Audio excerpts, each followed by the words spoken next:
This is the story of a floral bouquet that felt exactly like a pair of handcuffs.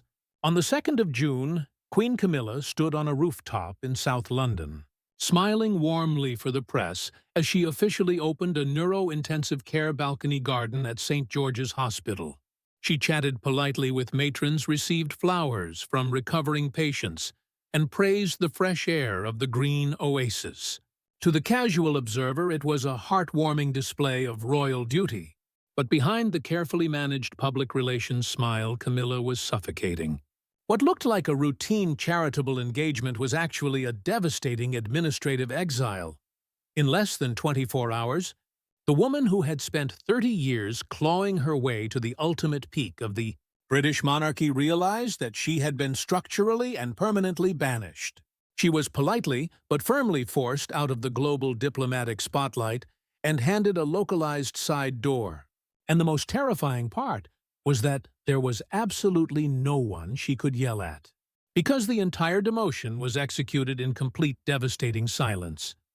What we are going to unpack today is the staggering reality of what palace insiders are quietly calling the June realignment.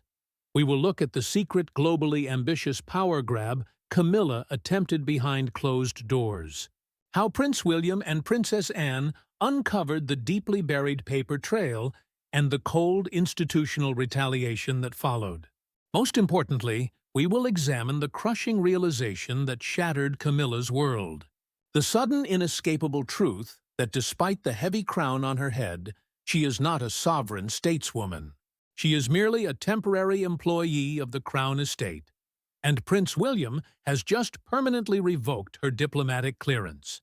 To understand the sheer magnitude of this sudden collapse, you have to first recognize the staggering illusion of absolute power she had constructed around herself. For nearly 3 decades, Camilla operated with the confidence of an untouchable strategist. She was the shadow that eclipsed Diana, the controversial figure who forced the most rigid and unforgiving institution on earth to bend entirely to her will. By the time the crown was placed on her head at Westminster Abbey, she believed the long war was finally won. She had King Charles completely controlled. She engineered her public rehabilitation from the most despised woman in Britain to Queen Consort with a relentless, highly expensive public relations machine. She began operating not merely as a spouse, but as an independent sovereign. Viewers noticed subtle but aggressive pushes to elevate her non-royal children into the institutional fold, while systematically working toward the institutional erasure of the woman who came before her. She assumed that a new title would rewrite history and grant her absolute immunity. In her mind, she was the ultimate victor, completely detached from the reality that her entire global platform was funded by an estate she did not actually control. But absolute power requires absolute leverage. And as the king's health visibly deteriorated behind the palace gates, Camilla's commercial desperation began to seep through the cracks of her carefully managed image. She knew Charles was running out of time, and with his decline, her protective shield was fracturing. She realized that when William inevitably ascends the throne, her relevance could vanish overnight. What she attempted next was a quiet but massive diplomatic overreach. What appears to be true based on the sudden restructuring of palace administration is that Camilla initiated aggressive moves to secure a sprawling independent international itinerary for the upcoming autumn. She sought to quietly funnel vast sums from the sovereign grant to establish her own shadow diplomatic office, bypassing the strict oversight of the Foreign Office and the Prince of Wales. She wanted to codify her status as the primary global face of the monarchy, ensuring that she would remain an untouchable international stateswoman long after Charles was gone. It was an audacious play to turn a temporary royal privilege into permanent global relevance. She was banking on the assumption that a distracted grieving family would simply approve the travel budgets without looking at the fine print. The fatal flaw in her strategy was forgetting who actually controls the ledger. When Charles ascended to the throne, he passed the Duchy of Cornwall directly to William. But William did not just inherit land. he inherited the financial and administrative architecture of the monarchy's future. William does not manage the royal apparatus like an aristocratic inheritance. He manages it like a ruthless forensic accountant inheriting a deeply compromised corporation. During a comprehensive audit of projected discretionary spending and global deployments, William's financial team flagged a series of highly irregular, expedited international budget requests that required the Prince of Wales's counter-signature. William did not confront her. He did not rush to the press to leak the betrayal. Instead, he systematically traced every single administrative travel request her staff had made over the past 6 months. He uncovered a shadow architecture of diplomatic demands designed to bleed the estate's resources and elevate her personal profile before the inevitable transition of power. What he found was not just standard royal ambition. It was a calculated threat to the diplomatic sovereignty of the crown itself. William brought this paper trail directly to Princess Anne. If William is the executor of the monarchy's future, Anne is the unyielding guardian of its history. Princess Anne has always operated with a fierce, uncompromising protection of the crown, viewing any attempt to exploit the institution for personal branding with cold disgust. When she reviewed the documents detailing Camilla's attempted international maneuvering, the retaliation was set into motion. It is vital to understand that they did not retaliate with screaming matches in the drawing room. They retaliated with the devastating weaponization of administrative protocol. They used the very system Camilla thought she had conquered to completely suffocate her ambitions. William's retaliation was a masterclass in weaponized restraint. Using his increasing executive authority over the Crown's daily operations, William quietly froze all pending international budget allocations tied to Camilla's private requests. He systematically revoked her access to the discretionary diplomatic funds she had been planning to use. The humiliation was executed flawlessly through standard protocol.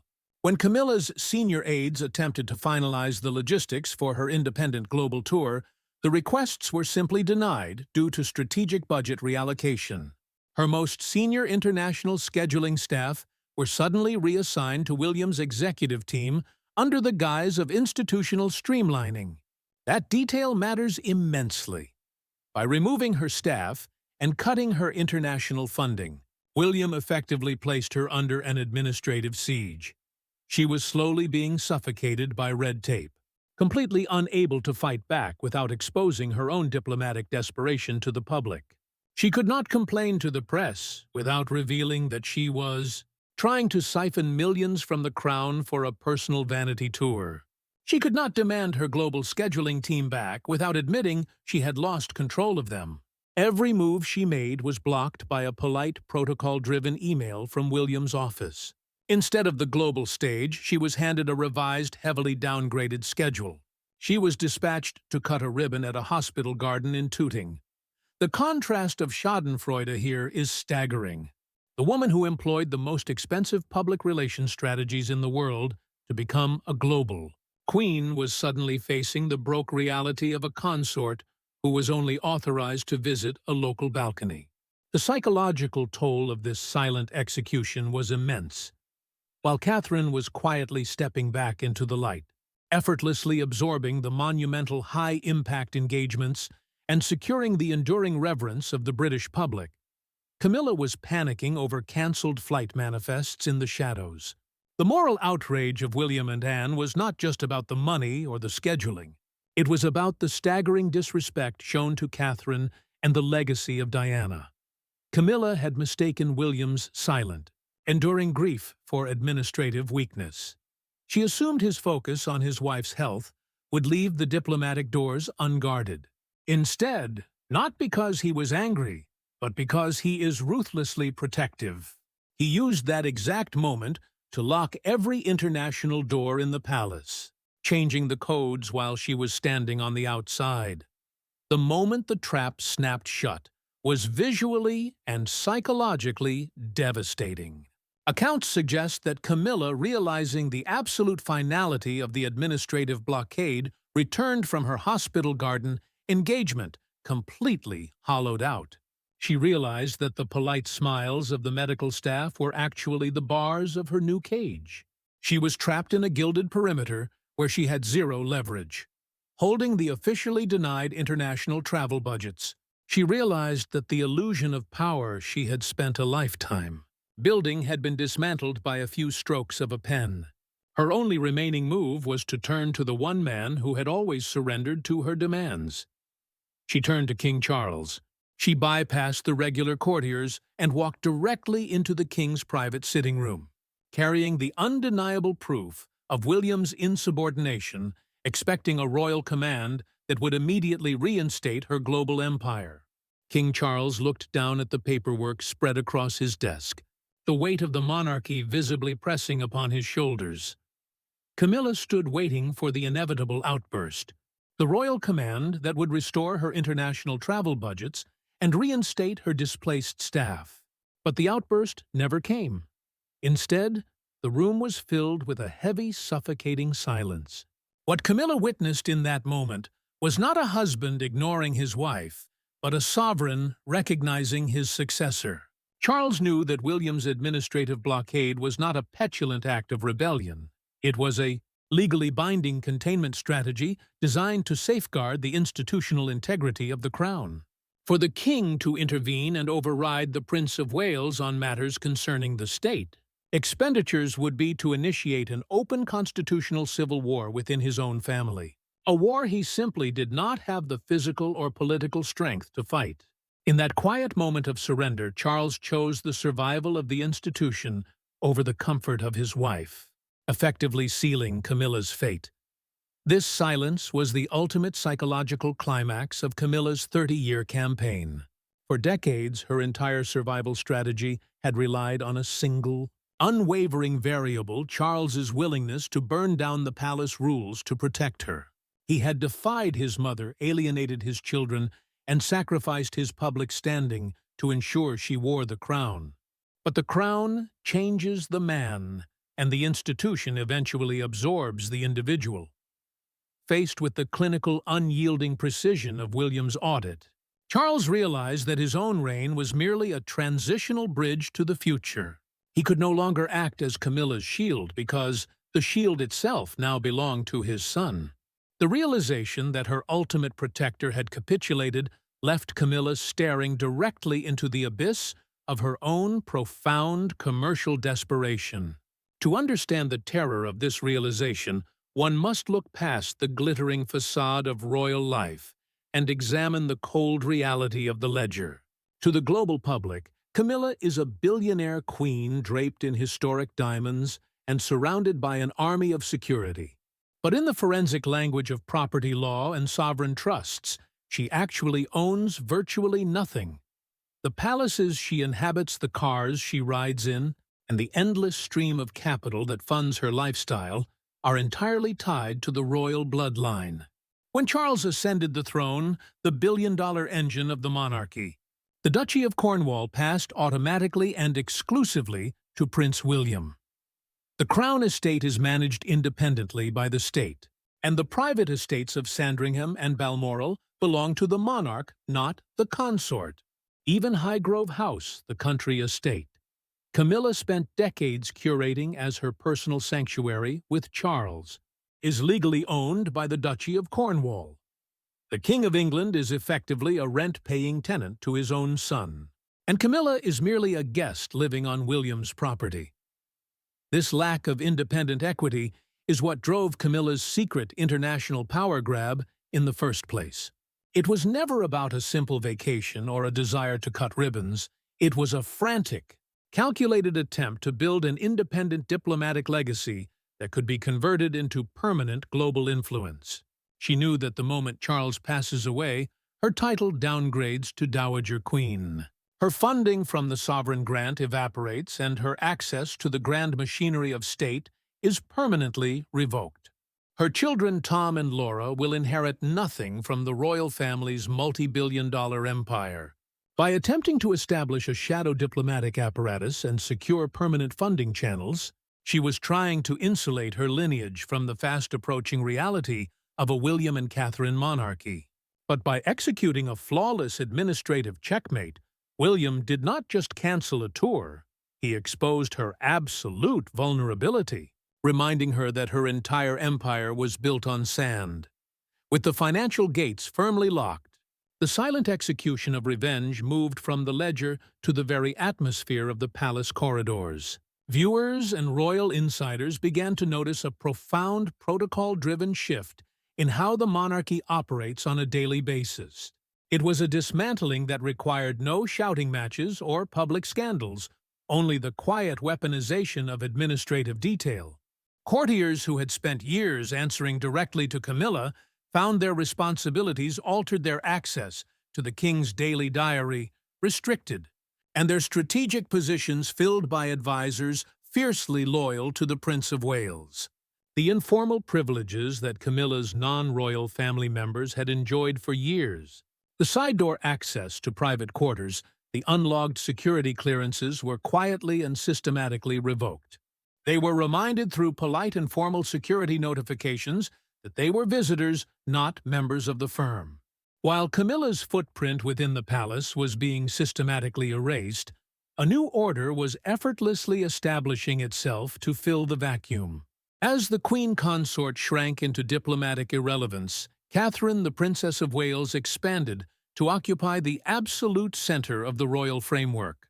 Returning to her public duties with an unbothered, commanding grace, Catherine's standing within both the institution and the global consciousness elevated to a level of near untouchability. She did not need to scheme for budgets or fight for international relevance. The entire weight of the monarchy's future naturally gravitated toward her. The contrast between the two women became a devastating masterclass in the weaponization of restraint. While Camilla panicked over denied travel manifests in the shadows, Catherine simply stood in the light. Her position solidified not by transaction, but by duty and bloodline. The most devastating visual confirmation of this shifting power dynamic appeared in the distribution of the family's most sacred historical assets. Access to the royal collection, the heavily guarded vault of historic jewels that signal true institutional dominance, became a silent battlefield. With Charles delegating massive portions of his daily authority to his heir, William effectively became the gatekeeper to these priceless treasures. Suddenly, the most iconic and significant pieces, those deeply associated with the late Queen Elizabeth and Princess Diana, were exclusively adorning Catherine. Every time Catherine stepped into the public eye, wearing a piece of jewelry that carried immense historical and emotional weight, it was a carefully coded message to the world and a direct psychological blow to Camilla. It was visual proof of who held the master keys to the kingdom. Catherine was not just wearing jewelry. She was displaying the ultimate endorsement of the institution. This silent execution carries a deeper, more devastating meaning that resonates far beyond a simple dispute over budgets and calendars. What the public is witnessing is the slow, methodical restoration of a legacy that Camilla spent 30 years trying to erase. For decades, William watched as his mother's memory was quietly pushed to the margins of the royal residences, replaced by Camilla's portraits, her favored staff, and her personal aesthetic. William endured the presence of the woman who had caused his mother such unimaginable pain, maintaining a mask of polite acceptance for the sake of his father's fragile happiness and the stability of the crown. But William never forgot, and he never forgave. Now, holding the absolute financial and administrative keys to the monarchy, he is dismantling Camilla's influence brick by brick, ensuring that his mother's legacy is fully restored and that his wife is permanently protected from the exact same institutional sabotage. As the current reign inevitably moves toward its twilight, whether through the natural progression of time or a formalized transition of duties, Camilla's future has already been written. The illusion of her absolute power has been permanently shattered, replaced by the cold reality of an administrative cage.